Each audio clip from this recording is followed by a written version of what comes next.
Olá pessoal, bem-vindos a mais um Raridades Inusuais aqui no podcast da Rafus Press. E hoje nós vamos tratar de surpresa, heresia.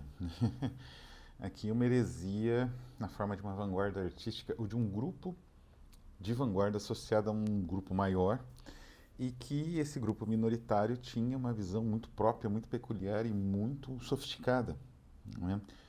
Isso não é tão incomum assim, né? As vanguardas elas têm grupos minoritários e esses grupos minoritários, apesar de as vanguardas tanto artísticas quanto revolucionárias políticas, né? O POUM, né, o Partido Operário de Unificação Marxista durante a Guerra Civil Espanhola, é o exemplo de um partido que tinha uma visão muito lúcida da realidade, mesmo sendo minoritário, né?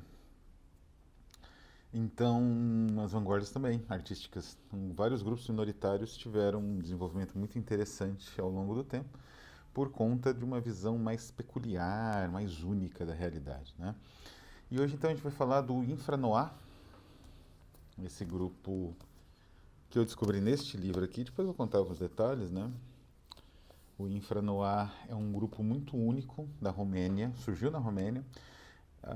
Para quem acha que a Romênia é um lugar meio fora de mão, ou se trata apenas de algum tipo de exotismo cultural, da Romênia vieram alguns dos grandes fundadores das vanguardas históricas na Europa, né? A começar do Tristan Tzara, o que fundou o dadaísmo no Cabaré Voltaire, ele era romeno, né? E assim vai. Alguns dos grandes poetas, né? Benjamin Fondane, vários autores eram romenos, imigrados em geral. Embora a migração em geral para a França, né, não tenha salvo eles no fim das contas os nazistas, muitos deles, o próprio Fondane que eu mencionei foi morto pelos nazistas, né? Então a Romênia tinha um papel interessante, embora politicamente tivesse movimentos que pareciam que queriam fazer o mundo, e não só o próprio país, a Romênia, voltar para a Idade Média. Então isso é interessante até, né? Comentar um pouco sobre isso. E isso tem tudo a ver com a nossa atual campanha, né, do René Domal o Miglia, que o Domal ele tinha um grupo também né, o Grande Jogo, né, que ele montou a partir da cisão, né? Ele teve uma certa briga com o André Breton, que não teve uma briga com o André Breton. O André Breton brigou, por exemplo, com Bettel, com Queloa, com vários dos grandes intelectuais da época. E esses intelectuais muitas vezes montaram seus próprios grupos, né? Isso vai acontecer com o próprio, aliás, Bettel. E o Domal fundou o seu, né? E, de certa forma, as ideias do Domal, elas, embora, evidentemente, o André Breton não fosse um Marinetti, que era praticamente um ditadorzinho dos grupos, dos artistas e grupos futuristas da Itália, ele mandava, sei lá, a palavra dele tinha uma grande relevância. É... O Breton ele agia um pouco nessa direção, não chegava tanto, né? Tanto que os próprios membros da Infranoir tinham uma relação amistosa, né, com o Breton. E a distância, né, entre Bucareste e o mundo civilizado é que realmente tornava difícil a comunicação, né? Diferente do Mal, que realmente teve rusgas, né? Teve conflitos com Breton e com os outros surrealistas canônicos, digamos assim. E então isso é muito interessante porque surge, né, heresias dentro de um movimento que já por natureza é herético, ou pelo menos um movimento sedicionário ou de ruptura, um movimento que visa uma ruptura grande ali na paisagem artística, né, no caso específico do surrealismo, né? Então conheçam o Miglia, está na campanha agora atualmente no Catarse, vai ter link na descrição e, enfim, né, nas mídias de divulgação, porque é muito interessante conhecer uma literatura que acaba sendo engolida pelo rótulo surrealista, mas não é tão simples assim, e esses autores, como o próprio Domal ou como o pessoal da Infranoir, eles desenvolvem uma obra muito peculiar, muito própria, com uma voz muito própria, um pouco por conta, no caso, como eu falei, da Infranoir da distância, e no caso do Domal, das divergências irreconciliáveis em alguns pontos também. Bom, mas então quem era o Infranoir? O Infranoir era um grupo formado por esses rapazes aqui, né? A minha coleção de infra-noir tem de tudo. Tem livro da Peter Lang, que é uma editora acadêmica, né? Suíça, se não me engano. Depois eu descubro aqui. Então era esse grupo aqui. Na contracapa até fala o nome dos caboclos. Era Guirazin Luca, que é esse cara aqui. Ahn, Trost, ele não gostava do prenome, né? Ele costumava assinar só como Trost, que é Dolf Trost, né? Que é de Adolf, vocês entendem o seu motivo. Poupa 1, Virgil Teodoresco e Geluna 1. São esses caras aqui. Eles montaram um grupo Infranoir, que é um nome simplesmente sensacional. Esse nome teve digamos assim, na base de uma disputa entre algumas editoras, duas editoras independentes europeias. Não vou entrar aqui na questão. Conheço os dois editores, sou amigos dos dois editores. Não vou entrar na questão de quem tem razão e tal, né? Mas assim, e nem vou falar também quem que são as editoras, né? Mas é porque esse nome é sensacional. É difícil você encontrar um nome que soe tão bem. Infranoir é como infrared, né, o infravermelho, aquele que está abaixo do que seria o espectro da cor, tá abaixo do espectro do negro. É sensacional, né? O negro que é a não cor. Então, é incrível, é um nome cheio de ressonâncias, o próprio nome em si. Então, o grupo foi formado ali, aqui vem falando até 1945, 47. Teve algumas viagens para Paris, né, Bucareste e Paris. E faltou aqui, na verdade, aqui desse bolo, que eu tenho esse livro que me apresentou ao grupo, este trabalho acadêmico, que é uma coletânea de artigos e textos originais, facsímile de textos originais, é fundamental para a pesquisa desse grupo. Eu tive que comprar gastando o que tinha e o que não tinha, porque sem isso é impossível estudar o grupo. Essa homenagem da Zagava com a Ex-Occident Press, que é um dos meus livros mais valiosos. Uma edição brasileira do Guirazin Luca, que era o autor mais conhecido do grupo, né? Teve um longo exílio na França e se matou, né? E a tradução da Spoon River Press, Twisted Spoon, Spoon River é o livro brilhante e genial que a Ex Machina está lançando. E quem perdeu a campanha, procure para comprar e já reserve, que vale muito a pena. Mas a Twisted Spoon de Praga, eles lançaram, que é especializado em traduzir para o inglês material do leste europeu de vanguarda, né, a partir ali do final do século XIX, que é o vampiro passivo, né, Le Passif Vampire, ou The Passive Vampire, que é um livro também sensacional. Bom, comecemos então com a apresentação. Como eu disse, eu não conhecia o grupo, por motivos óbvios, até 2000 e... Deixa eu só confirmar. 2014, que foi o lançamento deste livro aqui, por uma aliança da Zagava com a Ex-Occident Press. Essas duas editoras independentes, uma alemã e outra romena, de Bucareste, fizeram uma aliança por um tempo e lançaram alguns livros sensacionais, como aqui. Né? Ex-Occident Press com essa imprint, né? Les Éditions de l'Oubli, que era o nome de de uma espécie de pool de autores independentes que se juntavam e lançavam livros, né? Tinha uma gráfica para isso, que era de um amigo deles e tal.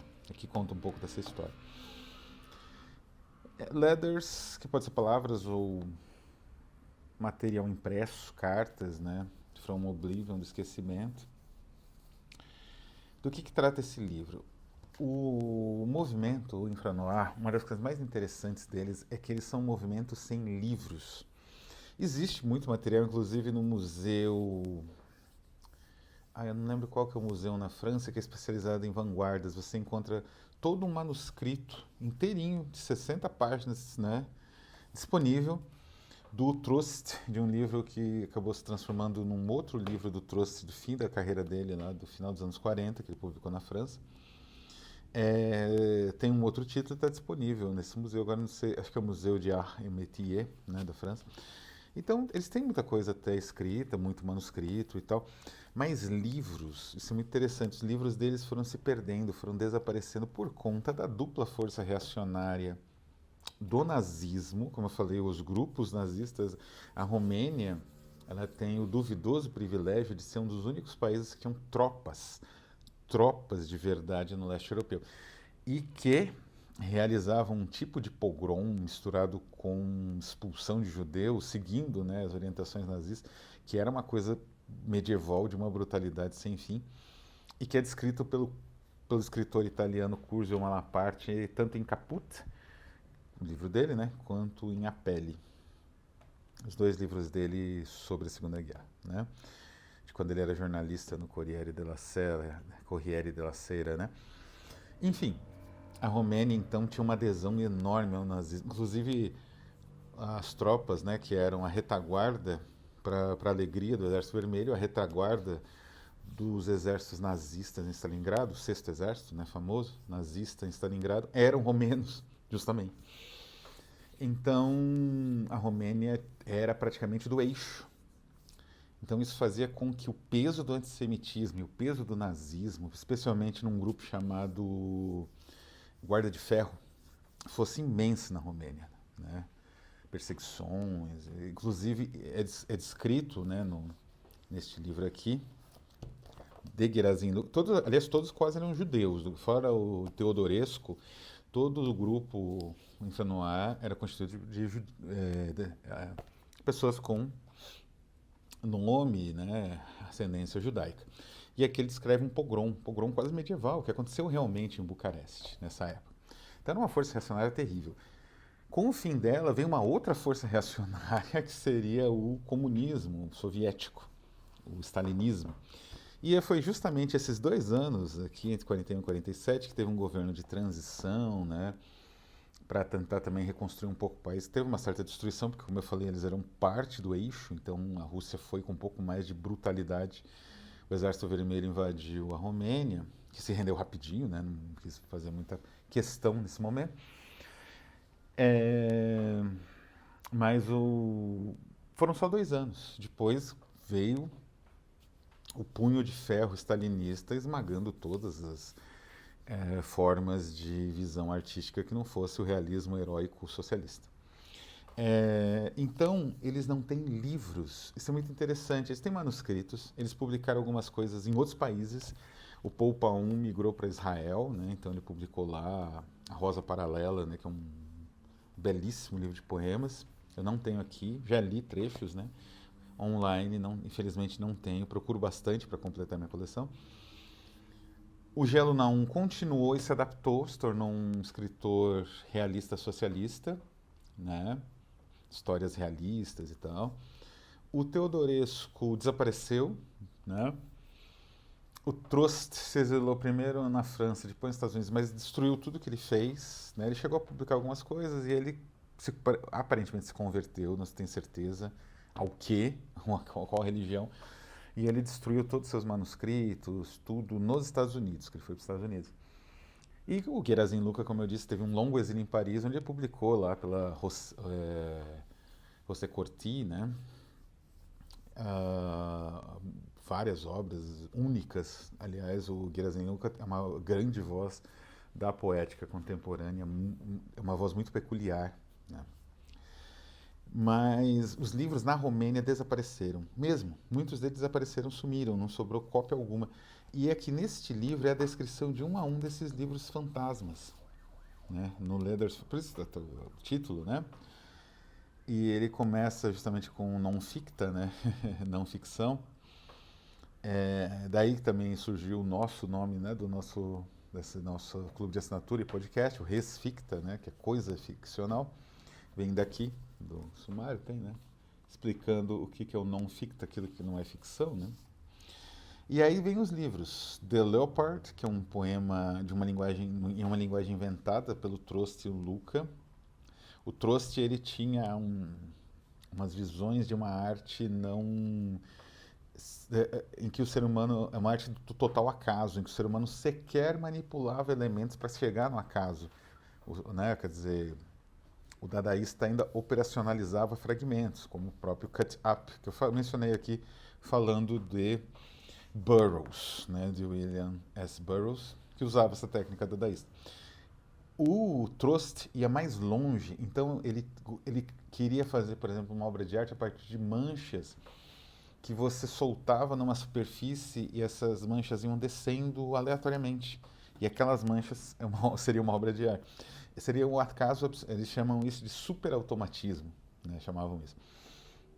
E essa obra de Leopard tem mapas usando essa técnica de manchas que eu mencionei. Não existe essa obra, ela foi destruída. Existe apenas um trecho do poema que dá para encontrar na internet, inclusive acho traduzido para o inglês, né, também. E o livro em si, parece que tem uma pessoa que tem uma cópia, um dos parentes, né, desses poetas, que conseguiu guardar uma cópia, só. E ele não deixa a pessoa acessar, né, obviamente, se tem um valor inestimável. E é isso, né? Foi destruído pelos nazistas, foi destruído pelos comunistas, não sobrou nada do poema. O Love também que é o segundo livro, é uma construção ali entre o Luca e o Trost, de novo. A exibição, essa foi publicada, vou mostrar em breve. Os Sonhos, né, que é o livro do Trost mais famoso, foi publicado também. O Vampiro, que é esse aqui. Alguns chegaram a ser publicados, né, mas metade não. E aí vem a teoria de arte deles, que nunca saiu. E aí tem um capítulo que é só sobre as edições nunca publicadas, né, pela L'Édition de Oubli, né, os livros nunca publicados, que é sensacional, né, porque eles anunciavam em jornais, não é, os livros, eles nunca saíam, né. Por exemplo, o olho magnético, né. Esse livro aqui incrível me introduziu a esse material todo. O autor fez até uma dedicatória usando uma capa descartada, né? E a partir daqui eu comecei a pesquisar bastante o tema. Cheguei neste livro, que é como eu disse, um compêndio acadêmico, mas que tem a reprodução de alguns dos livros da época, como esse aqui, do Trost, que, como eu disse, eles têm uma reprodução facsimilar de alguns dos livros. E isso me permitiu fazer, aqui, ó, os livros vinham com isso no final, inspirou bastante a Ralph's Press, os colofons. Isso me inspirou a traduzir, eu tenho uma tradução do Trost, que foi publicada pela Sol Negro, vai ter aqui o link para quem quiser adquirir com o Márcio da Sol Negro, né? Aqui, isso aqui ele chegou a publicar depois pela José Corti, né? Então, depois tive acesso esse livro, eu tive que comprar 2 cópias, uma durante a pandemia, que durou, sem brincadeira, 1 ano para chegar aqui no Brasil. É uma obra-prima do Guirassy Luca, e é um texto meio sonhado, meio real, meio a vida, né? Uma espécie de autoficção muito peculiar, com essas intervenções bizarras feitas pelo Guirassy Luca, da teoria dele de objetos ofertados voluntariamente, né? Como um ato surrealista. E tem de tudo, né? Ó, detalhe daquela boneca estranha. Essas fotografias tiradas pelo próprio Luca, né? Então é um trabalho sensacional. A tradução para o inglês é tem o nome Fijalkowski, né? Krzysztof Fijalkowski. Ele já até inclusive publicou pela Rafus Press. Grande autor, excelente autor. Depois eu recebi de presente, na verdade, este almanaque Infranoir, que é uma homenagem, né, prestada ao movimento pelo editor Danguieto. Foi publicada pela Zagava. É um dos poucos que está Zagava e Occident Press, né? Ex-Occident Press, Bucareste, Düsseldorf. E tem os autores que a Ralph costuma publicar, né? Mark Valentine, Thomas Stromshold, John Hauer, Dan Watt, Damian Murphy e Colin Solly. Inclusive, o texto de Damian Murphy foi traduzido no nosso Ritual. É daqui. A primeira edição saiu aqui. Eu me baseei na edição mais recente, mais completa, mas a primeira é daqui. Que é justamente este texto aqui. É um livro incrível, né? Sensacional. Salamander Angel. Já falei dele uma vez, né? É um dos tesouros da minha coleção, de fato. E por último, esse Cirando da Poesia da Laura Eber, que é uma pesquisadora que também trabalha com a vanguarda romena, que fez pequena mesmo, na verdade, né? São essas poucas páginas aqui, coletânea dos poemas de Grazin Luca, para não passar batido e no Brasil ter alguma coisa publicada aqui desse poeta sensacional, autor incrível, né? Que não tinha, sei lá, absolutamente nada até 2000 e pouco, né? Esse livro é de 2000 e pouco, antes dela publicar alguma coisa, né? 2012. Então é isso, essa é a coleção do surrealismo herético ou fora, não é, fora do eixo ali das grandes capitais de Paris e tal, e que tem um conteúdo sensacional, como o Mugler da nossa atual campanha no Catarse. Vou ficando por aqui, um abraço a todos e até a próxima.